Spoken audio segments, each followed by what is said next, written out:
Kembali lagi di Cerita Cinta Channel. Jangan lupa like, comment, and subscribe ya. Terima kasih. Seperti apa yang disarankan oleh dokter, Ferdi membawa Citra pulang dan memanggil psikiater yang terbaik untuk putrinya. Sepertinya akan sedikit agak sulit, Tuan, ucap psikiater yang bernama Anna. Jadi, kau sudah menyerah? Tanya Ferdi dengan sinis. Bukan menyerah, tapi hanya sedikit sulit, jawab Anna menunduk karena Ferdi memberi tatapan mematikannya. Aku bayar 10 kali lipat jika kau sanggup, ucap Ferdi tegas memberi penawaran pada Anna. Anna menelan ludahnya kasar saat mendengar bayaran 10 kali lipat. 10 kali lipat, lumayan, rezeki nomblok. Bisa buat beli rumah dan mobil baru, sisanya ditabung. Ambil aja deh, hehe, batin Anna. Baik Tuan, saya terima, jawab Anna mantap. Good, aku akan transfer setengahnya, sisanya jika kau berhasil menyembuhkan putriku. Tapi jika kau gagal, habislah kau, ucap Ferdi dengan gerakan memotong leher, membuat Anna menelan salivanya kasar. Tapi kau sudah tidak bisa mundur, ucap Ferdi, dan mulailah bekerja hari ini. Kemudian meninggalkan Anna yang masih duduk di ruang tamu. Ya Tuhan, bagaimana ini? Ayo Sofiana, kau pasti bisa, batinnya menyemangati diri sendiri. Mari saya antar ke kamar nona muda. Suara bariton itu mengejutkan Anna yang tengah melamun. Oh astaga, kau mengejutkanku Tuan, pekik Anna terkejut, menoleh ke belakang, matanya terbelalak. Ia terpesona, ternyata ada sosok tinggi, gagah dan juga tampan, membuat jiwa jomblo Anna merontah. Oh, tampannya suami masa depanku, batin Anna. Leon, panggil Leo, ucapnya dingin. Kemudian meninggalkan Anna menaiki anak tangga yang masih dengan keterkejutannya. Hei, kau tuli, serunya kepada Anna yang masih berdiam diri di tempat dengan wajah cengoknya. Iya. Kemudian gadis itu melangkahkan kakinya menuju anak tangga di mana Leon menunggunya. Stop, mundur 2 langkah, saru Leon saat Anna berdiri di sampingnya, seolah dirinya jijik berdekatan dengan Anna. Dengan cemberut, Anna memundurkan langkahnya menuruni tangga. Tampan tapi menyebalkan, gerutu Anna dalam hati. Ingat dan dengarkan gadis pendek, selama tinggal di sini kau harus mematuhi peraturan yang ada di sini. Dan satu lagi, jangan dekat-dekat denganku, ucap Leon penuh penekanan, tak lupa sorot matanya yang tajam, seolah ingin menguliti lawannya. Iya, paham Leo, mengangguk patuh diselingi dengan senyumnya yang super manis. Siapa juga yang mau deket-deket manusia macam kamu?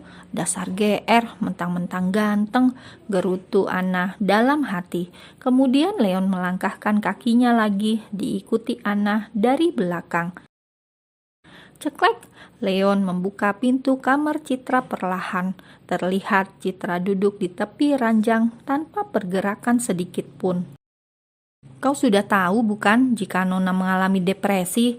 Tanya Leon, kemudian diangguki Anna. Sebagai sesama wanita, pasti juga merasakan apa yang dirasakan Citra saat ini. Anna menatap sendu Citra dari dekat pintu. Bahkan ia sampai menitihkan air mata saat melihat kondisi Citra yang sangat kacau. Tatapan sendu itu tak lepas dari penglihatan Leon. Pria itu yakin jika gadis di depannya ini orang yang tulus dan bisa menyembuhkan nona mudanya. Kamarmu di sana, ucap Leon dingin, menunjuk kamar yang terletak tak jauh dari kamar Citra dengan dagunya dengan angkuh. Kemudian pria itu pergi meninggalkan Anna yang masih berada di kamar Citra. Anna berjalan mendekati ranjang di mana Citra duduk di sana. Nona Citra, hai, selamat siang. Perkenalkan, saya Sofiana, atau Anda bisa memanggil saya Anna. Tidak ada respon dari Citra, tapi kemudian Citra berteriak histeris. Ah, aku kotor, aku mau mati saja, teriak Citra histeris. Tenang Nona, tenang, saya datang ke sini untuk membantu Anda. Ana berusaha tenang, kemudian memeluk Citra yang masih histeris hingga memberontak. Kumohon tenang Nona, Anda tidak kotor. Di dunia ini tidak ada manusia kotor, ucap Ana menenangkan. Tapi aku sudah tidak suci lagi. Citra mulai merespon kehadiran Ana. Saya tahu Nona, tapi Anda masih mempunyai kesucian lainnya, yaitu hati Anda yang begitu suci dan murni, ucap Ana menenangkan. Tapi bukannya tenang, Citra semakin histeris. Ferdi dan Leon berlari ke kamar Citra saat mendengar suara teriakan histeris Citra. Hei, apa yang kau lakukan? Sentak Leon menarik Ana agar menjauhi Citra.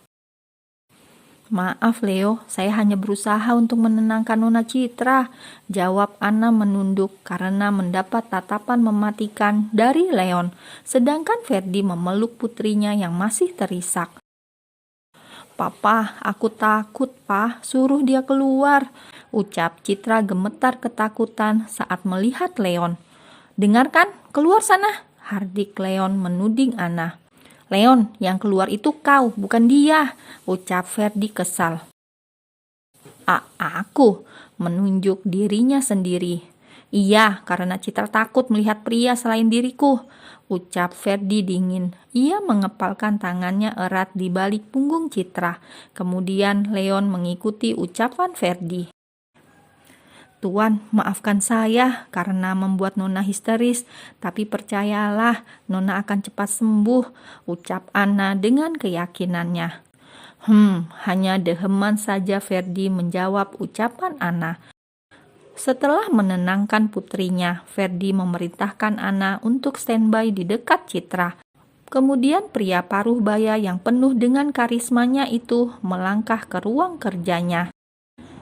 Jadi, bajingan itu sudah dibawa ke markas, ucap Ferdi mengeraskan rahangnya. Sudah tidak sabar ia ingin menghabisi bajingan itu. Benar, Uncle, ucap Leon.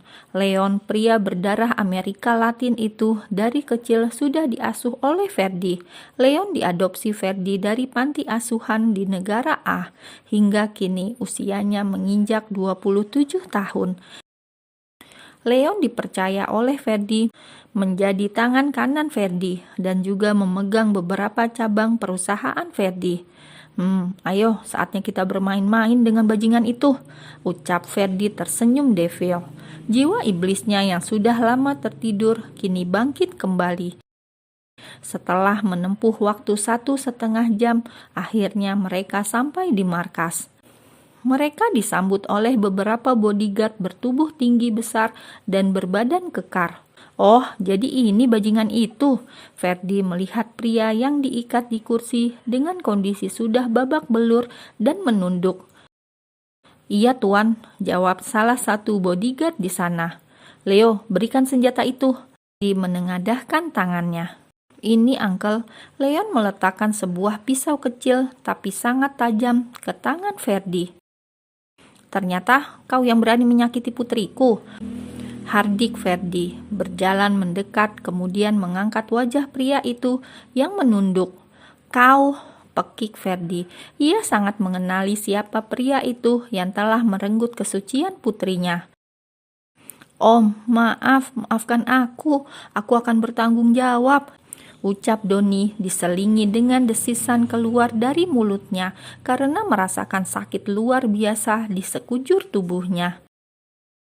Maaf, apa dengan kata maaf kau bisa mengembalikan kehormatan putriku?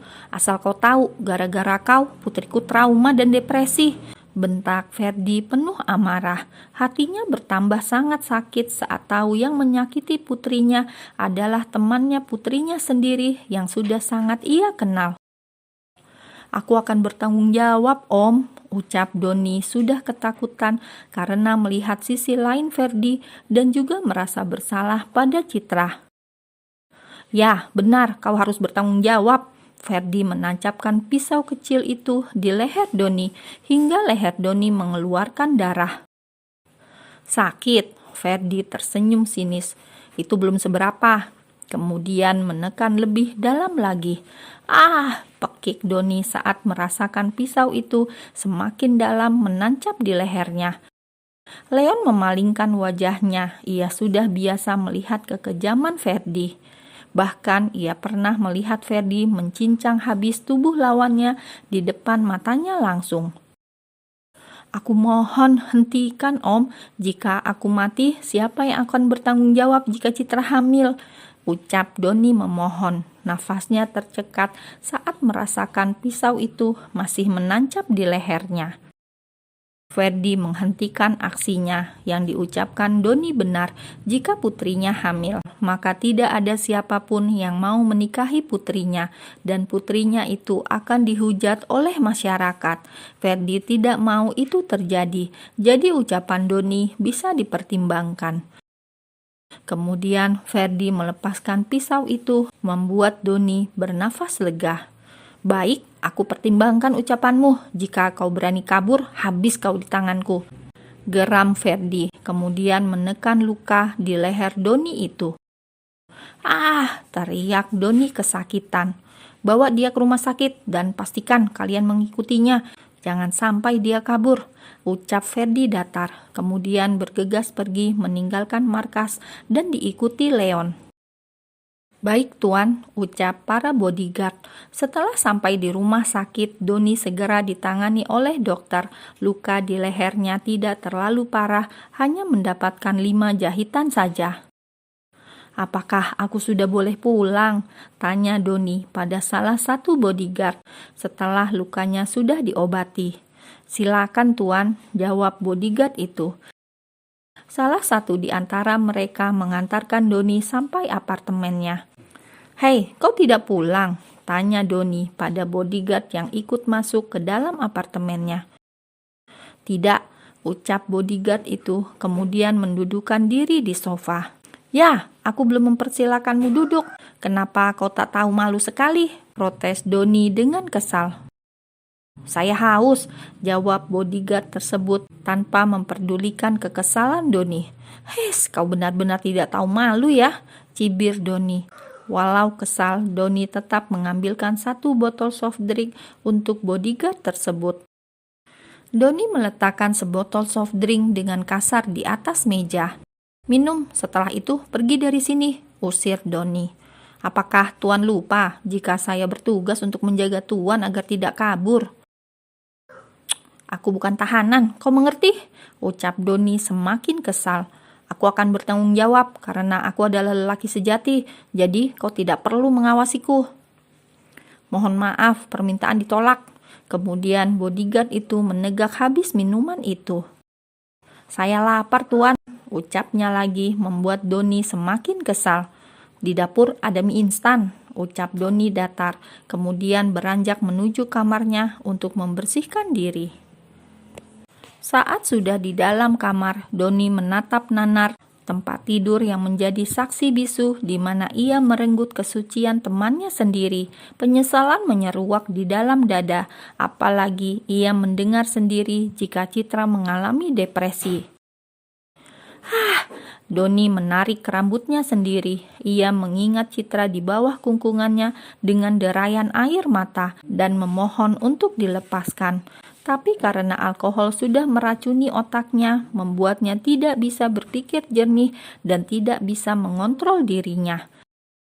Brengsek, bajingan, brak, dinding beton itu yang tak bersalah pun menjadi sasarannya. Berulang kali ia meninju dinding itu hingga membuat tangannya remuk dan mengeluarkan darah segar. Sakit. Tapi rasa sakit ini tidak ada apa-apanya dibanding rasa sakit yang diterima oleh Citra.